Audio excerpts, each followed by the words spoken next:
أتى المح يا أخي فجرا جديدا يبدع السحر أتى المحه فتي النور مشبوب السنابك.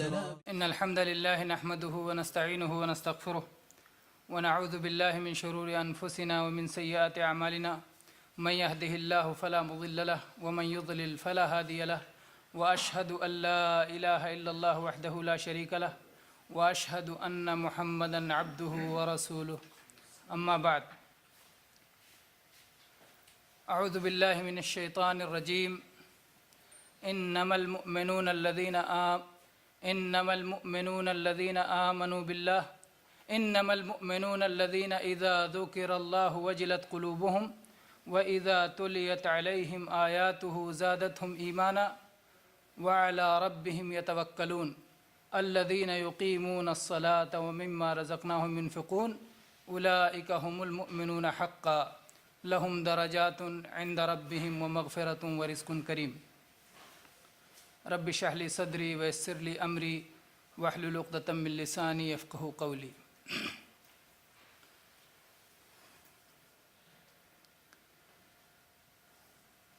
میرے قابل احترام بھائیوں،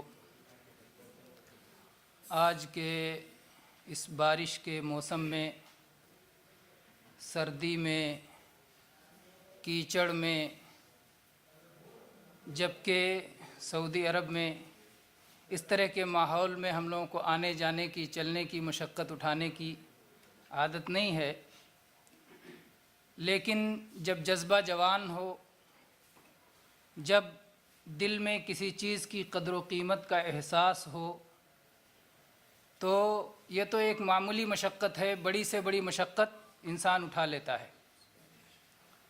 ظاہر بات ہے کہ ہمارے دل میں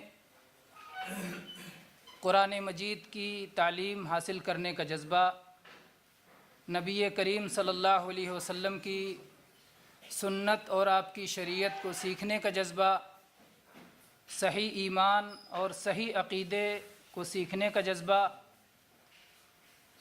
اس صراط مستقیم کو جاننے کا جذبہ ہمیں یہاں تک لایا ہے جو اللہ کی رضا کی طرف لے جاتا ہے، اللہ کی جنت کی طرف لے جاتا ہے، اللہ کے عذاب سے اور جہنم سے جو ہماری حفاظت کرتا ہے۔ تو ظاہر بات ہے کہ اس وجہ سے بڑی قربانی انسان دینے کے لیے تیار رہے گا۔ ظاہر بات ہے یہ حاصل زندگی ہے، یہ زندگی کا یہی مقصد ہے۔ اللہ تبارک و تعالیٰ سے دعا ہے کہ اللہ تبارک و تعالیٰ ہماری اس مجلس کو ہمارے لیے ذخیرت میں آخرت میں ہمارے لیے ذخیرہ بنائے، ہمارے نیکیوں کے پلے میں رکھے، اس کے ذریعے سے اللہ تعالیٰ ہمارے گناہوں کی مغفرت فرمائے اور ہمارے درجات کو بلند کرے، آمین۔ آج کے درس کے لیے میں نے ان چند آیات کا انتخاب کیا ہے جن کی تلاوت آپ کے سامنے کی گئی، جس میں اللہ تبارک و تعالیٰ نے ایمان والوں کے 5 اوصاف کا ذکر کیا ہے۔ اللہ تعالیٰ نے فرمایا انما المؤمنون الذین اذا ذکر اللہ وجلت قلوبہم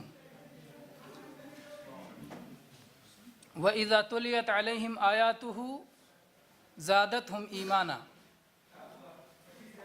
وَعَلَى رَبِّهِمْ يَتَوَكَّلُونَ الَّذِينَ يُقِيمُونَ الصَّلَاةَ وَمِمَّا رَزَقْنَاهُمْ يُنْفِقُونَ أُولَئِكَ هُمُ الْمُؤْمِنُونَ حَقًّا لَهُمْ دَرَجَاتٌ عِنْدَ رَبِّهِمْ وَمَغْفِرَةٌ وَرِزْقٌ كَرِيمٌ۔ اللہ تعالیٰ نے ان آیات کو، آواز نہیں جا رہی، اللہ تعالیٰ نے ان آیات کو یہاں سے شروع کیا، انما المؤمنون۔ انما عربی زبان میں کہتے ہیں ادات حصر۔ حصر کا مطلب یہ ہوتا ہے کہ کسی معنی کو مخصوص کر دینا کسی چیز کے لیے۔ جیسے جب ہم کہتے ہیں لا الہ الا اللہ، تو اس میں اللہ کا لفظ ادات حصر ہے۔ ہم قریب سے سمجھتے ہیں انشاءاللہ آسانی سے. ہم کہتے ہیں لا الہ، کوئی عبادت کے لائق نہیں، الا اللہ، سوائے اللہ کے.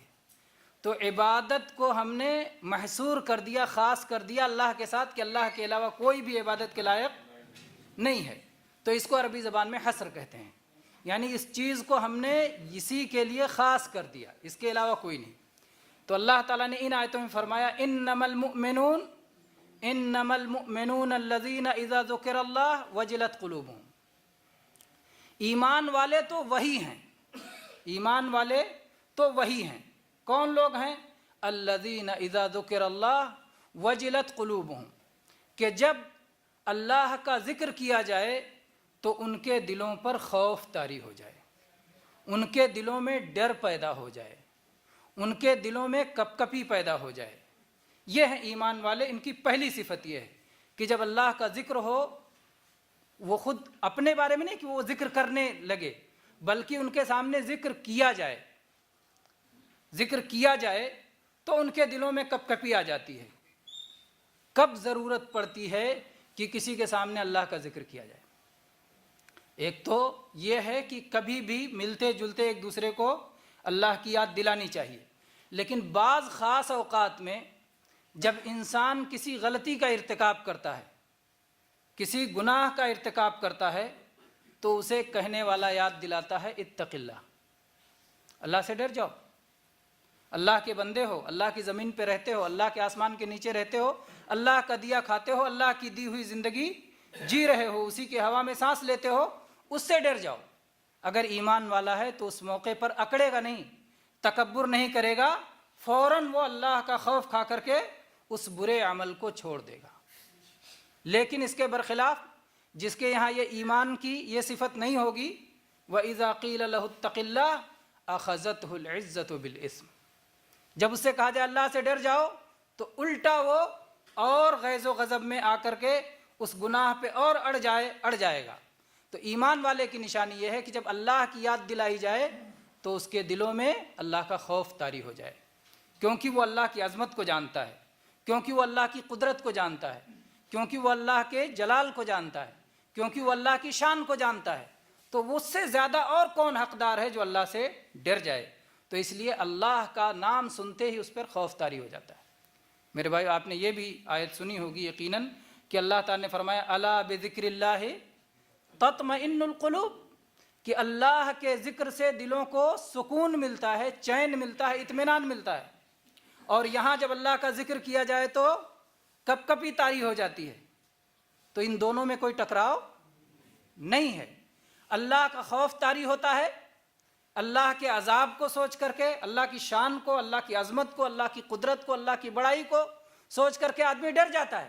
اور پھر اللہ کی رحمت کو یاد کر کے، اللہ کے کرم کو یاد کر کے، اللہ کے فضل کو یاد کر کے، اللہ کے جمال کو یاد کر کے سکون مل جاتا ہے، چین مل جاتا ہے. آپ دیکھیں کہ وہ گنہگار بندہ، جس کی حدیث صحیح بخاری میں اور حدیث کی کتاب موجود ہے کہ ایک شخص بڑا گنہگار، اس نے اپنے بیٹوں کو بلایا موت کے وقت میں اور اس نے کہا کہ کیسا باپ میں ہوں تمہارا، تمہارے لیے میں نے بہت کچھ کیا، لیکن میں اللہ کا بڑا گنہگار بندہ ہوں. اگر اللہ تبارک و تعالیٰ نے مرنے کے بعد مجھے دوبارہ زندہ کیا تو مجھے ایسی سزا دے گا، ایسی سزا دے گا کہ جو اس نے کسی اور کو نہ دی ہوگی، اس لیے کہ میں بڑا گنہگار ہوں، کوئی نیکی میں نے نہیں کی ہے، نافرمانی اور سرکشی ہی میں لگا رہا. اس لیے تم لوگ ایسا کرنا کہ جب میں مر جاؤں گا تو مجھے جلا دینا، اور اتنا جلانا کہ میں راکھ ہو جاؤں، اور راکھ کا کچھ حصہ سمندر میں ڈال دینا اور کچھ حصہ خشکی میں اڑا دینا، تاکہ مجھے اللہ تعالیٰ دوبارہ زندہ نہ کرے. یہ اس نے نصیحت کی. اور ظاہر بات ہے اللہ تعالیٰ کے لیے کون سی چیز بڑی ہے. اس کی راکھ یہاں اڑا دی گئی. اللہ تعالیٰ نے سمندر کو حکم دیا ساری راکھ سمیٹ دے، زمین کو حکم دیا ساری راکھ سمیٹ دے، اور اللہ نے کہا اٹھ کے کھڑے ہو جاؤ بندے. اللہ نے زندہ کر دیا اس کو. اور اس کے بعد پوچھا کہ تو نے ایسا کیوں کیا تھا؟ کہا یا اللہ تیرے ڈر کی وجہ سے کیا تھا، تیرے خوف کی وجہ سے کیا تھا، تیرے عذاب کے ڈر کی وجہ سے کیا تھا. اللہ تعالیٰ نے معاف فرما دیا. خوف ہو اگر بندے کے دل میں، یہ ایمان والوں کی صفت ہے. قرآن پاک میں اللہ تعالیٰ نے ایک آیت میں فرمایا والذین یؤتون ما آتوا وقلوبہم وجلہ، کہ ایمان والے وہ ہیں کہ عمل کرتے رہتے ہیں اور ان کے دلوں میں خوف رہتا ہے۔ عائشہ رضی اللہ عنہا نے نبی کریم صلی اللہ علیہ وسلم سے پوچھا کہ اللہ کے نبی، یہ کون لوگ ہیں جو عمل کرتے رہتے ہیں، ڈرتے رہتے ہیں؟ کیا وہ ہیں جو شراب پیتے ہیں اور ڈرتے ہیں، زنا کرتے ہیں اور ڈرتے ہیں، چوری کرتے ہیں اور ڈرتے ہیں؟ تو اللہ کے نبی صلی اللہ علیہ وسلم نے فرمایا کہ اے بنت صدیق، اے صدیقہ بنت صدیق، یہ نہیں، یہ وہ لوگ ہیں جو صلاۃ پڑھتے ہیں اور ڈرتے رہتے ہیں، صوم رکھتے ہیں اور ڈرتے رہتے ہیں، حج اور عمرہ کرتے ہیں اور ڈرتے رہتے ہیں، زکوٰۃ دیتے ہیں اور ڈرتے رہتے ہیں۔ یہ وہ لوگ ہیں کہ کہیں پتہ نہیں عمل قبول ہو کہ قبول نہ ہو۔ یہ خوف ہے، خوف ہے۔ تو ایمان والوں کی پہلی صفت کیا ہے کہ اللہ سے وہ ڈرتے رہتے ہیں، اللہ کا خوف بھی رہتا ہے اور ساتھ میں اللہ کی امید بھی رہتی ہے۔ وہ خوف نہیں رہتا جو مایوسی تک پہنچا دے، اور وہ امید نہیں رہتی جو ڈھٹائی تک پہنچا دے، بلکہ وہ خوف اور امید ان کے دو بازو ہیں جس کی بنیاد پر وہ ایمان کی فضاؤں میں اڑتے رہتے ہیں۔ تو یہ جو ہے اہل ایمان کی پہلی صفت ہے کہ وہ اللہ تبارک و تعالیٰ کو جب انہیں یاد دلایا جائے تو وہ لوگ کیا نام ہے ڈر جاتے ہیں، ان پر کپ کپی طاری ہو جاتی ہے، ان پر اللہ کی ہیبت طاری ہو جاتی ہے اور وہ اللہ کی نافرمانی کو چھوڑ دیتے ہیں۔ یہ پہلی صفت ہے ایمان والوں۔ دوسری صفت کیا ہے؟ وَإِذَا تُلِيَتْ عَلَيْهِمْ آيَاتُهُ زَادَتْهُمْ ایمانا، اور جب ان پر اللہ کی آیتوں کی تلاوت کی جاتی ہے تو ان کا ایمان بڑھ جاتا ہے۔ یعنی خود تلاوت کریں، خود غور کریں، یہ ایک چیز ہے، اور ایک یہ کہ تلاوت سنیں دوسرے سے۔ تلاوت ہوتی ہے قرات کے معنی میں، پڑھنے کے معنی میں، یعنی کسی کی زبان سے سن کر کے جو دل میں ہو آپ زبان پہ لائیں، یہ تلاوت اور یہ قرات ہوتی ہے۔ تو یہ قرات جب کی جاتی ہے، جب تلاوت کی جاتی ہے تو ان کا ایمان زیادہ ہو جاتا ہے۔ زادتہم ایمانا، ایمان زیادہ ہو جاتا ہے۔ ایمان ایسی چیز ہے میرے بھائیوں جو کم ہوتا ہے زیادہ ہوتا ہے۔ اس سلسلے میں جو گمراہ، کچھ فرقے گمراہ ہو گئے، کچھ لوگوں نے کہا کہ ایمان ایسی چیز ہے جو گھٹتی بڑھتی نہیں ہے، اور ان کو مثال سے، غلط مثال سے سمجھنے کی کوشش کی۔ دنیا میں مثالیں ایسی ہیں کہ اگر صحیح مثال دی جائے بات صحیح سمجھ میں آتی ہے، غلط مثال دی جائے تو بات غلط سمجھ میں آتی ہے، اور ہر ایک کے لیے مثالیں موجود رہتی ہیں۔ چنانچہ انہوں نے کہا کہ ایک چیز ہے جو 10 ہے، اگر اس میں زیادہ ہو گیا، ایک اور مل گیا 10 کے ساتھ میں، تو 10 بچا کہ 11 ہو گیا، 11 ہو گیا، اور اگر ایک چیز کم ہو گئی اس میں سے تو 9 ہو گئی۔ تو ان کا کہنا یہ ہے کہ جب یہ بڑھے گی تو وہ اصل حقیقت باقی نہیں رہ جائے گی، اور گھٹے گی تو بھی اصل حقیقت باقی نہیں رہ جائے گی۔ 10 جب بڑھے گا تو 10 نہیں رہے گا، 11 ہو جائے گا، اور 10 جب گھٹے گا تو 9 ہو جائے گا، 10 نہیں رہے گا۔ تو ایمان کے بارے میں انہوں نے اسی مثال کے ذریعے کہا کہ ایمان اگر بڑھ گیا تو ایمان نہیں رہے گا، کچھ اور ہو جائے گا، اور اگر گھٹ گیا تو ایمان نہیں رہے گا، کچھ اور ہو جائے گا۔ اور اس غلط مثال کی وجہ سے وہ گمراہی میں چلے گئے، جبکہ صحیح مثال دیتے تو وہ حق پہ قائم رہتے۔ صحیح مثال کیا تھی اس کی؟ اللہ تعالیٰ نے قرآن مجید میں جو مثال دی ہے وہ مثال سامنے رکھ کے ہم بات کو سمجھتے ہیں۔ اللہ تعالیٰ نے فرمایا وَمَثَلُ كَلِمَةٍ طَيِّبَةٍ كَشَجَرَةٍ طَيِّبَةٍ أَصْلُهَا ثَابِتٌ وَفَرْعُهَا فِي السَّمَاءِ۔ کلمہ طیبہ کی مثال پاکیزہ درخت کی مثال ہے کہ جس کی جڑیں زمین میں ثابت ہیں اور جس کی شاخیں آسمان کو چھو رہی ہیں۔ تو اللہ تعالیٰ نے درخت کی مثال دی، اور کلمہ طیبہ ظاہر بات ہے کون سا کلمہ ہے؟ لا الہ الا اللہ، توحید کا کلمہ ہے، ایمان کا کلمہ ہے، صراط مستقیم کا کلمہ ہے، اسلام کا کلمہ ہے۔ اس کو اللہ نے شجر طیبہ سے مثال دی۔ آپ دیکھیں کہ درخت میں کیا کیا چیزیں ہوتی ہیں۔ درخت میں جڑیں ہوتی ہیں، درخت میں تنا ہوتا ہے، درخت میں شاخیں ہوتی ہیں، درخت میں پتے ہوتے ہیں، درخت میں پھل ہوتے ہیں، پھول ہوتے ہیں، یہ ساری چیزیں ہوتی ہیں۔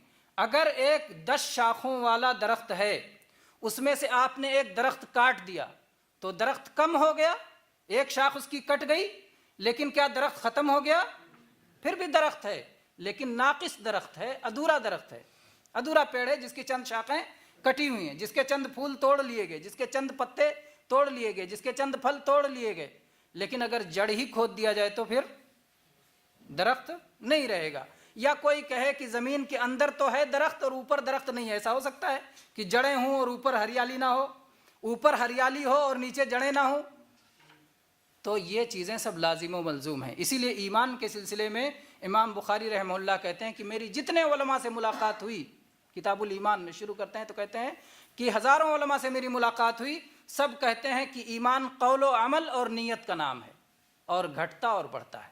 الایمان قول و عمل، اور بعض لوگوں نے اضافہ کیا و نیہ، تین چیزیں، یزید و ینقص، زیادہ ہوتا ہے کم ہوتا ہے. تو یہ اہل ایمان کی صفت میں اللہ تعالیٰ نے بتایا کہ ایمان والے وہ ہیں کہ قرآن پاک کی آیات کی جب ان پر تلاوت ہوتی ہے تو ان کا ایمان بڑھ جاتا ہے. میرے بھائیو، ایمان بڑھ جاتا ہے. کیا کیا چیزیں ایمان میں شامل ہیں؟ ایمان میں قول شامل ہے جو زبان سے کہنا ہے، اور عمل شامل ہے جو اعضاء سے کرنا ہے، اور نیت شامل ہے جو دل سے کرنا ہے. یعنی قلبی اعمال بھی ہیں، لسانی اعمال بھی ہیں، اور بدنی اعمال بھی ہیں. تین طرح کے اعمال سے مل کر کے ایمان بنتا ہے. اور ان آیتوں میں، جن آیات میں اللہ تعالیٰ نے یہ فرمایا کہ ایمان والے تو وہی ہیں جو فلاں فلاں کام کرتے ہیں، 5 صفات اللہ نے بتائی، وہ پانچوں لے لیتے ہیں. بھی ایمان بھی اسی میں کیسے آتا ہے، ایمان کی یہ تینوں چیزیں کیسے آتی ہیں. اللہ تعالیٰ نے فرمایا ایمان والے تو وہی ہیں کہ جب اللہ کا ذکر کیا جائے تو دل میں خوف طاری ہو جاتا ہے. یہ دل کا خوف کون سا عمل ہے؟ قلبی عمل ہے نا. اس کے بعد فرمایا جب ان پر قرآن کی آیات کی تلاوت کی جائے تو ان کے ایمان میں زیادتی ہو جاتی ہے، یقین بڑھ جاتا ہے. تو یقین ایک قلبی عمل ہے، تصدیق، کسی چیز کو سچ ماننا، یہ قلبی عمل ہے. اور فرمایا وَعَلَىٰ رَبِّهِمْ يَتَوَكَّلُونَ، اور وہ اپنے رب پہ ہی توکل اور بھروسہ کرتے ہیں. بھروسہ کہاں سے کیا جاتا ہے؟ دل سے کیا. تو 3 کام اس میں کیا ہو گئے؟ یہ قلبی اعمال ہو گئے. اس کے بعد فرمایا وَيُقِيمُونَ الصَّلَاةَ، اور وہ لوگ صلاۃ کو قائم کرتے ہیں، صلاۃ کو قائم کرتے ہیں. وَمِمَّا رَزَقْنَاهُمْ يُنْفِقُونَ، اور ہمارے دیے میں سے خرچ کرتے ہیں. تو صلاۃ کو قائم کرنا یہ جسمانی عمل ہو گیا، جسم سے کرتے ہیں، کھڑے ہوتے ہیں، جھکتے ہیں، سجدے میں جاتے ہیں، وقت کی پابندی کرتے ہیں، یہ ساری چیزیں یہ جسمانی عمل ہو گیا. اور زکوٰۃ یہ مالی عمل ہو گیا. تو جسم سے بھی، مال سے بھی، دل سے بھی، سب کے سب یہ اعمال کرتے ہیں. تو اللہ تعالیٰ نے فرمایا اولئک هم المؤمنون حقا، یہی برحق، یہی حقیقت میں ایمان والے ہیں، یہی حقیقی ایمان والے ہیں. تو اس میں اللہ تعالیٰ نے ساری عبادات کا ذکر کیا، سارے اعمال کا ذکر کیا جو عمل ایمان میں داخل ہے. کچھ لوگ کہتے ہیں کہ ایمان صرف تصدیق کا نام ہے. ایمان کا مطلب سچ مان لو، بس سچ ماننا دل سے، اور سچ کا اقرار کرنا زبان سے، اور اس سچ کے مطابق عمل کرنا. جب یہ تینوں چیزیں ہوتی ہیں تب جا کے ایمان ہوتا ہے. اور یہ گھٹتا اور بڑھتا ہے کیسے؟ اطاعت و فرما برداری کے ذریعے سے بڑھتا چلا جاتا ہے، اور نافرمانی اور گناہوں کی وجہ سے گھٹتا چلا جاتا ہے. تو اللہ تعالیٰ نے یہاں صاف صاف فرمایا کہ جب اللہ کی آیتوں کی ان پر تلاوت ہوتی ہے تو ان کا ایمان زیادہ ہو جاتا ہے. اور قرآن پاک کی اور بھی آیات میں ایمان کے زیادہ ہونے کا اللہ نے ذکر فرمایا ہے. اللہ تعالیٰ نے قرآن پاک کی ایک اور آیت میں ہدایت کے زیادہ ہونے کا ذکر کیا. وَالَّذِينَ اهْتَدَوْا زَادَهُمْ هُدًى، جن لوگوں نے ہدایت کو اختیار کیا اللہ نے ان کی ہدایت کو اور زیادہ فرما دیا، زیادہ کر دیا. وہاں بھی اللہ نے زیادہ کا. تو بعض لوگ کیا کرتے ہیں، زیادہ سے بچنے کے لیے اس معنی کو کیسے ادا کریں؟ قرآن میں جب زیادہ کا لفظ آیا تو کیا کریں؟ اس سے بھاگ نہیں سکتے تو اس کو دوسرے لفظ سے ادا کرنے کی کوشش کرتے ہیں. کہتے ہیں یہ ہوتا یہ نہیں ہوتا. کیا کہتے ہیں؟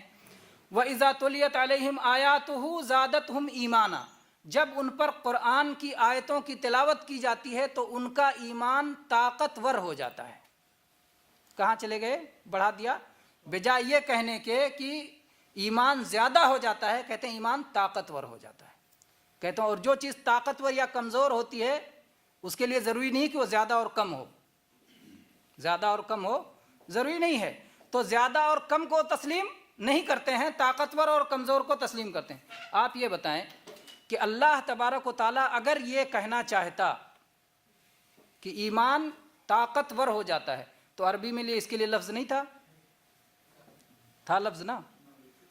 تو اللہ تعالیٰ نے زیادہ کا کیوں استعمال کیا؟ اور ایک ہی جگہ نہیں، کئی جگہ قرآن پاک میں. ایک اور آیت میں اللہ نے فرمایا کہ جب کوئی صورت نازل ہوتی ہے تو ایک دوسرے سے پوچھتے ہیں ایکم زادتہ ہذہ ایمانا، اس صورت کے اترنے سے کس کا ایمان زیادہ ہوا؟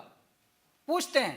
تو کہتے ہیں کہ جو ایمان والے ہیں ان کا ایمان اور زیادہ ہو گیا، ایمان والوں کا ایمان زیادہ ہو گیا. کیسے ایمان زیادہ ہوتا ہے؟ جب کوئی صورت اترے گی تو اس سورت کے اترنے سے ہمیں کوئی نیا علم حاصل ہوگا جسے ہم پہلے سے نہیں جانتے تھے، تو علم کے ذریعے سے ایمان زیادہ ہوتا ہے۔ جب کوئی سورت اترے گی تو اس میں اللہ تبارک و تعالیٰ کا ذکر ہوگا، اللہ کا نام آئے گا، اس کی صفات آئے گی، اس کی معرفت ملے گی، اس کی پہچان ملے گی، تو اس کے ذریعے سے ایمان زیادہ ہوتا ہے۔ اس میں کسی نیکی کا حکم دیا گیا ہوگا اور اس کا شوق دلایا گیا ہوگا، نیکی کا شوق پیدا ہونے کی وجہ سے ایمان زیادہ ہوتا ہے۔ اس میں کسی برائی سے روکا گیا ہوگا اور اس سے برائی سے خبردار کیا گیا ہوگا، تو برائی سے رکنے اور برائی سے نفرت پیدا ہونے کی وجہ سے ایمان زیادہ ہوتا ہے۔ تو یہ چیزیں ہیں جو ایمان کو ہمارے زیادہ کرتی ہیں۔ اگر کوئی ایمان کی زیادتی کو مانے اور پھر کہے مضبوط تو کوئی مسئلہ نہیں ہے، اصل کا اقرار کر کے آپ جو چاہیں معنی بیان کریں، لیکن اصل کا انکار کر کے پھر معنی بیان کرنا یہ قابل قبول نہیں ہے۔ آپ کہیں ایمان زیادہ ہوتا ہے، کم ہوتا ہے، اور اس کے بعد آپ کہیں ایمان مضبوط ہوتا ہے، کمزور ہوتا ہے، تب تو چلے گا۔ اس لیے کہ اصل لفظ کو انکار کر دیں، کہیں ایمان زیادہ نہیں ہوتا، جو اللہ نے کہا زیادہ ہوتا ہے، آپ کہیں زیادہ نہیں ہوتا، اور آپ اپنا لفظ لائیں جو کہیں کہ یہ زیادہ صحیح ہے، قرآن میں اس کے بجائے یہ ہونا چاہیے کہ زیادہ طاقتور ہوتا ہے۔ تو بہرحال یہ بات صحیح نہیں، یہ بات سمجھ میں آ گئی کہ ایمان والوں کی دوسری صفت کیا ہے، کہ جب قرآن پاک کی آیات کی تلاوت ہوتی ہے تو ان کا ایمان زیادہ ہو جاتا ہے۔ قرآن پاک میں جو قرآنی آیتوں کو آیت کہا جاتا ہے، آیت کا معنی جانتے ہیں کیا ہوتا ہے؟ آیت کے معنی نشانی، آیت کے معنی نشانی۔ نبیوں کو جو معجزات دیے گئے قرآن پاک میں اس کو کیا کہا گیا؟ آیت۔ موسیٰ علیہ السلام کے بارے میں فرمایا 9 آیات بینات، 9 واضح نشانیاں اللہ نے دی، اس کو 9 معجزات اللہ تعالیٰ نے انہیں دیے۔ قرآن پاک کی ہر آیت چونکہ معجزہ ہے، اللہ تعالیٰ کی نشانی ہے، اللہ تبارک و تعالیٰ نے یہ نشانی دی ہے جو قیامت تک نبی صلی اللہ علیہ وسلم کے سچے نبی ہونے کی گواہی دیتی رہے گی۔ یہ قرآنی آیات یہ آپ کے سچے نبی ہونے کے لیے گواہ ہیں، تو ان کو آیت، اس کا نام ہی رکھ دیا گیا آیت۔ یہ نشانی ہے اللہ کی کہ یہ اللہ کا کلام ہے، اور یہ رسول اللہ صلی اللہ علیہ وسلم کے قلب مبارک پہ نازل ہوا، اور آپ اللہ کے رسول ہیں، اور یہ اللہ کا کلام ہے، اس لیے معنی سے بھرپور ہے۔ اس کی تشریح اور تفسیر کرنے والے تفسیر کرتے رہیں قیامت تک، تفسیر ختم ہونے والا نہیں ہے۔ تو یہ ہو گئی دوسری چیز کہ جب ان پر قرآن کی آیتوں کی تلاوت کی جاتی ہے تو ان کے ایمان میں زیادتی ہو جاتی ہے۔ وَعَلَىٰ رَبِّهِمْ يَتَوَكَّلُونَ، اور وہ لوگ اپنے رب پر ہی توکل اور بھروسہ کرتے ہیں۔ توکل اور بھروسہ کسے کہتے ہیں؟ یا آپ جانتے ہیں کہ آپ جب کوئی کام آپ کے ذمے آئے تو آپ خود کرنے کے بجائے وہ کام کسی اور کے جس پر آپ کو اعتماد ہے، جس پر بھروسہ ہے، آپ اس سے کہہ دیتے ہیں کہ آپ کام کر لو، اور چنانچہ آپ مطمئن ہو جاتے ہیں کہ میرا یہ کام فلاں کر رہا ہے۔ تو یہ ہے توکل اور بھروسہ۔ ایمان والے اس طرح کا بھروسہ اللہ پہ کرتے ہیں کہ اللہ تبارک و تعالیٰ میری بگڑی بنانے والا ہے، اللہ تبارک و تعالیٰ میری مشکلات کو حل کرنے والا ہے، اللہ تبارک و تعالیٰ ہی مجھے قوت اور طاقت دینے والا ہے، اللہ تعالیٰ ہی میری ناکامیوں کو کامیابیوں سے بدلنے والا ہے، اللہ تبارک و تعالیٰ ہی مجھے صحیح راستہ دکھانے والا ہے۔ ہر طرح کا بھروسہ ایمان والے کس پہ کرتے ہیں؟ اللہ پہ کرتے ہیں۔ وَعَلَىٰ رَبِّهِمْ يَتَوَكَّلُونَ، وہ اپنے رب پہ بھروسہ کرتے ہیں۔ اور میرے بھائیو، اگر یہ بھروسہ مکمل اللہ پر ہو جائے اور اس میں کسی طرح کی کمی نہ ہو تو آپ جانتے ہیں کہ اس کی جو ہے اس کا صلہ کیا ہے، اس کا انعام کیا ہے، اس کا بدلہ کیا ہے؟ اس کا بدلہ یہ ہے کہ بلا حساب و عذاب کے آدمی جنت میں جائے گا۔ نبی کریم صلی اللہ علیہ وسلم کی وہ حدیث جس کے راوی عبداللہ ابن عباس رضی اللہ عنہ، اور اس میں واقعہ بھی ہے ساتھ میں، حسین ابن عبد الرحمن سعید ابن جبیر رحمۃ اللہ علیہ کے شاگرد ہیں۔ سعید ابن جبیر رحمہ اللہ یہ تابعی ہیں۔ سعید ابن جبیر رحمہ اللہ ایک دن درس ہو رہا تھا اور حسین ابن عبد الرحمن اس درس میں موجود تھے۔ سعید ابن جبیر رحمہ اللہ کہتے ہیں کہ کل رات تارا ٹوٹا تھا، کس نے دیکھا؟ تو حسین ابن عبد الرحمن کہتے ہیں کہ میں نے دیکھا، لیکن میں اس وقت صلاح نہیں پڑھ رہا تھا، میں جو ہے تہجد نہیں پڑھ رہا تھا، بلکہ مجھے بچھو نے ڈنک مار دیا تھا اور اسی لیے میں جاگ رہا تھا۔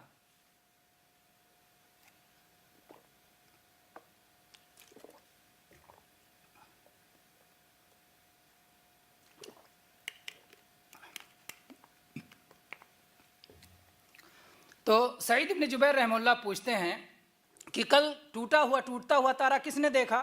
تو حسین ابن عبد الرحمن کہتے ہیں کہ میں نے دیکھا میں اس وقت تہجد نہیں پڑھ رہا تھا، بلکہ مجھے بچھو نے ڈنک مار دیا تھا، تو اس لیے میں جاگ رہا تھا۔ تو پوچھا بچھو ڈنک مار دیا تو کیا کیا تم نے؟ تو کہا کہ میں نے جھاڑ پھونک کیا، دم جھاڑ کیا اس پر۔ تو کہا ایسا کیوں کیا؟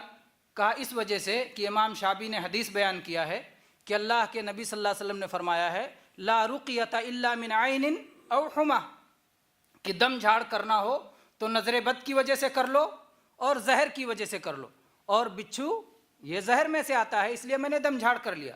تو کہتے ہیں کہ جس نے جیسا سنا تھا اس کے مطابق عمل کیا، بہت اچھا کیا، آپ نے جو سنا تھا اس کے مطابق آپ نے عمل کیا، بہت اچھا کیا۔ لیکن مجھ سے ایک حدیث سنو جو عبداللہ ابن عباس رضی اللہ عنہ نے بیان کیا ہے کہ نبی کریم صلی اللہ علیہ وسلم نے فرمایا کہ کل قیامت کا دن ہوگا اور انبیاء آئیں گے، کوئی نبی آئے گا اس کے ساتھ 8-9 آدمی ہوگا، کوئی نبی آئے گا اس کے ساتھ 1-2 آدمی ہوگا، کوئی نبی آئے گا اس کے ساتھ 1 آدمی بھی نہیں ہوگا، اور نبی کریم صلی اللہ علیہ وسلم فرماتے ہیں کہ میں دیکھوں گا کہ ایک بہت بڑی جماعت ہے، تو میں کہوں گا کہ شاید یہ میری امت کے لوگ ہیں، تو مجھ سے کہا جائے گا کہ نہیں، یہ موسیٰ علیہ السلام اور ان کے ماننے والے ہیں۔ پھر اس کے بعد مجھے بتایا جائے گا کہ افق میں وہ جو بہت بڑی تعداد ہے یہ آپ کی امت کے لوگ ہیں، اور آپ صلی اللہ علیہ وسلم فرمایا کہ مجھ سے بتایا جائے گا کہ اس میں 70,000 لوگ ایسے ہیں جو بلا حساب اور بلا عذاب کے جنت میں جائیں گے۔ اللہ کے نبی صلی اللہ علیہ وسلم نے یہ بیان کیا اور بیان کر کے اپنے کمرے میں چلے گئے۔ مسجد نبی کے بغل میں آپ صلی اللہ علیہ وسلم کا کمرہ تھا، حجرہ مبارک تھا، آپ اس میں چلے گئے۔ صحابہ کرام آپس میں باتیں کرنے لگے کہ آخر یہ کون لوگ ہوں گے؟ صحابہ کرام کا گہرا علم تھا، وہ جانتے تھے کہ وہ یوں ہی یہ درجہ ملنے والا نہیں ہے۔ کسی صحابی نے کہا کہ شاید یہ وہ لوگ ہوں گے جنہوں نے رسول اللہ صلی اللہ علیہ وسلم کا ساتھ دیا ہے، آپ کے صحابہ ہوں گے، اور کچھ لوگوں نے کہا شاید یہ وہ لوگ ہوں گے جو اسلام کی حالت میں پیدا ہوئے جنہوں نے ایک دن بھی شرک نہیں کیا۔ بہرحال اس طرح کی باتیں ہوتی رہیں۔ نبی کریم صلی اللہ علیہ وسلم نکلے اور آپ صلی اللہ علیہ وسلم نے پوچھا کیا کہہ رہے تھے، سب نے بتایا۔ آپ اس میں دیکھیں کہ صحابہ نے 2 باتوں کو رکھا سامنے کہ شاید یہ ہوں گے، اور بھی باتیں ذکر نہیں کی گئیں۔ 2 چیزیں خاص طور پہ، ایک نبی کریم صلی اللہ علیہ وسلم کی صحبت، گویا یہ بہت بڑے ثواب کا کام ہے، اور دوسرے شرک کا نہ ہونا، گویا شرک بہت بڑا گناہ ہے اور صحابہ کرام شرک کے گناہ کو سمجھتے تھے۔ تو یہ 2 چیزیں کہا کہ یہ شاید 2 وجہ ہو سکتی ہے۔ اس کے بعد میں پھر صحابہ کرام کو اللہ کے نبی صلی اللہ علیہ وسلم نے بتایا، کہا آپ نے کہ جن لوگوں کے اندر 4 خوبیاں ہوں گی وہ بلا حساب و عذاب کے جنت میں جائیں گے۔ کون لوگ ہیں؟ پہلے فرمایا کہ وہ لوگ ہیں جو کسی سے جھاڑ پھونک کے لیے نہیں کہتے، وہ لوگ ہیں جو آگ سے داغنے کا علاج نہیں کرتے، وہ لوگ ہیں جو بدشگونی نہیں لیتے، اور وہ لوگ ہیں جو اپنے رب پر ہی بھروسہ کرتے ہیں۔ اور باقی 3 چیزیں سچ پوچھو تو اسی بھروسہ کی تفسیر ہیں۔ دوسرے سے جھاڑ پھونک کیوں نہیں کرتے؟ کیونکہ انہیں اپنے رب پہ بھروسہ ہوتا ہے کہ میں دعا کروں گا اللہ میری دعا قبول کرے گا، تو انہیں اپنے رب پہ بھروسہ ہوتا ہے اور اپنے اوپر خود پڑھ کے دم کرتے ہیں، کسی اور سے دم کرنے کے لیے نہیں کہتے۔ دوسری چیز یہ ہوتی ہے کہ وہ آگ سے داغنے کا علاج نہیں کرتے، دوسرا علاج کرتے ہیں، اور انہیں بھروسہ ہوتا ہے کہ جب نبی کریم صلی اللہ علیہ وسلم نے آگ سے داغنے کے علاج سے روکا ہے تو اللہ تبارک و تعالیٰ یقیناً مجھے شفا دے گا، دوسرے علاج سے مجھے اللہ شفا دے گا، تو انہیں اللہ کے شفا دینے پر بھروسہ ہوتا ہے۔ اور تیسری چیز کہ وہ کوئی شگون نہیں لیتے، کیونکہ شگون میں ہمارا دل دوسری طرف لگ جاتا ہے۔ جب ہم کہتے ہیں کہ کس کا چہرہ دیکھ لیا دن خراب ہو گیا، تو اس چہرے کو ہم مؤثر سمجھتے ہیں کہ وہ چہرہ اثر ڈال رہا ہے۔ یا اسی طرح سے جب ہم کہتے ہیں گھر سے نکلتے ہی کہ پرندہ بائیں اڑ گیا اس لیے کام خراب ہوگا، تو ہم پرندے کے اڑنے کو مؤثر سمجھتے ہیں، تو گویا بھروسہ ہمارا اللہ پر سے اٹھ کے کسی اور کی طرف چل گیا۔ تو یہ ساری باتیں اصل میں یہ ہیں کہ بھروسہ اللہ ہی پر ہے، اللہ ہی پر ہے۔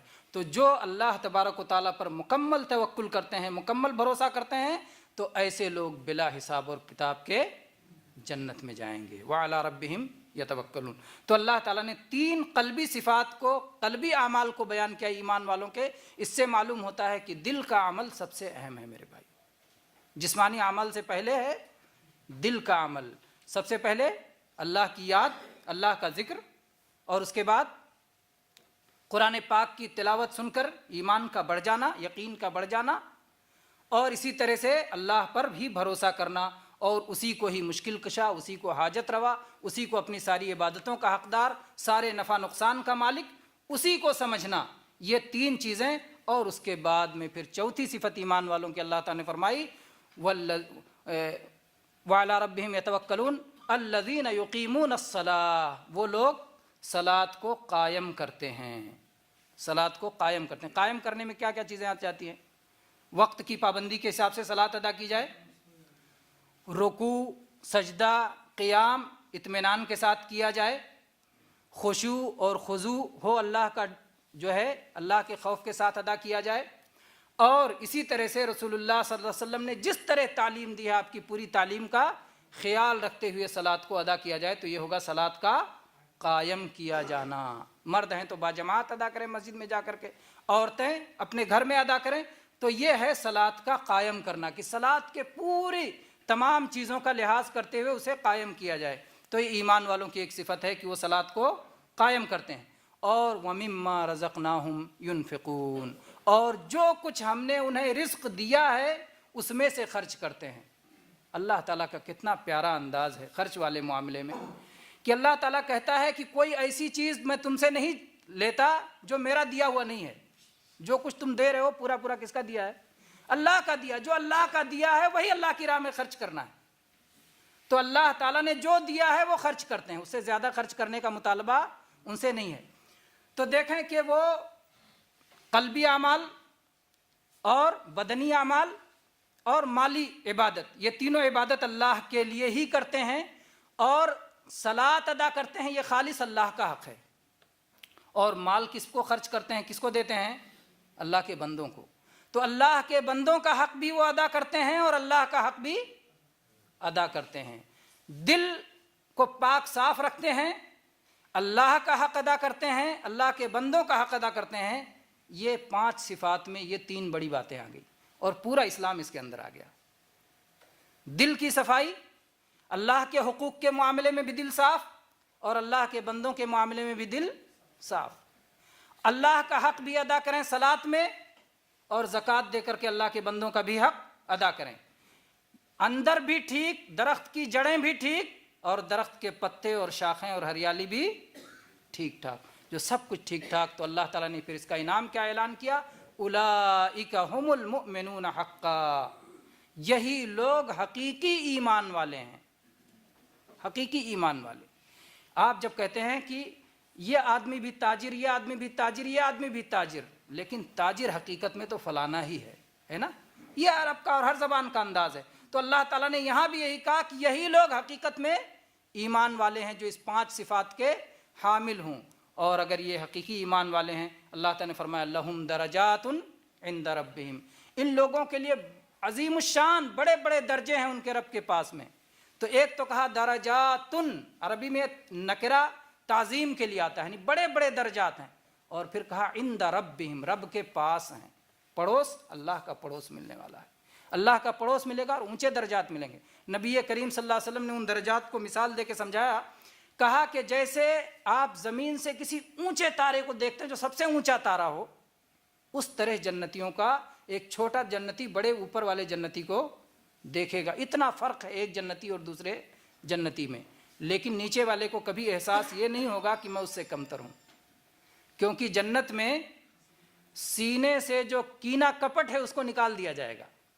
اللہ تعالیٰ نے قرآن پاک میں فرمایا وَنَزَعْنَا مَا فِي صُدُورِهِمْ مِنْ غِلٍّ، جو کینہ کپٹ کی چیز ہوتی ہے جس کی وجہ سے آدمی دوسرے کے اندر خیر نہیں دیکھنا چاہتا، یہ دنیا میں رکھا گیا ہے. لیکن جنت میں اسے نکال دیا جائے گا اور اس کی وجہ سے ایسا خیال ہی نہیں آئے گا کہ میں کم ہوں اور وہ زیادہ ہے. لیکن درجات اللہ تعالیٰ دے گا، درجات میں تقسیم ہوگی. وَلَلْآخِرَةُ أَكْبَرُ دَرَجَاتٍ وَأَكْبَرُ تَفْضِيلًا، آخرت میں تو بہت بڑے بڑے درجے ہیں اور اس میں بہت فضیلتیں ہیں دنیا کے مقابلے میں. دنیا میں کتنے فرق ہیں. ایک آدمی ہے کہ جو ایک روٹی کو ترستا ہے اور ایک آدمی ہے جس کو پتہ ہی نہیں کہ اس کے پاس کتنا مال ہے. تو دنیا میں کتنا فرق ہے، آخرت میں تو بہت زیادہ فرق ہے، بہت زیادہ فرق ہوگا عمل کے اعتبار سے.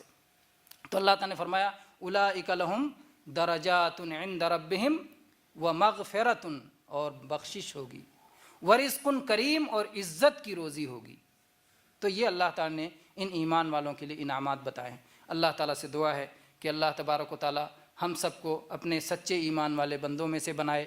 اللہ تبارک و تعالیٰ اپنا ذکر کرنے والا اور اسی طرح سے اپنی آیتوں کو سننے کا شوق رکھنے والا، غور کرنے والا اور ان کے مطابق عمل کرنے والا، اور آیتیں سن کر کے ایمان جن کا بڑھ جاتا ہے ان میں سے اللہ تعالی ہمیں بنائے، اور اسی طرح سے اپنے اوپر توکل کرنے والا بنائے، اللہ کو چھوڑ کر ہم کسی اور طرف رخ نہ کریں اس طرح ہم کو بنائے۔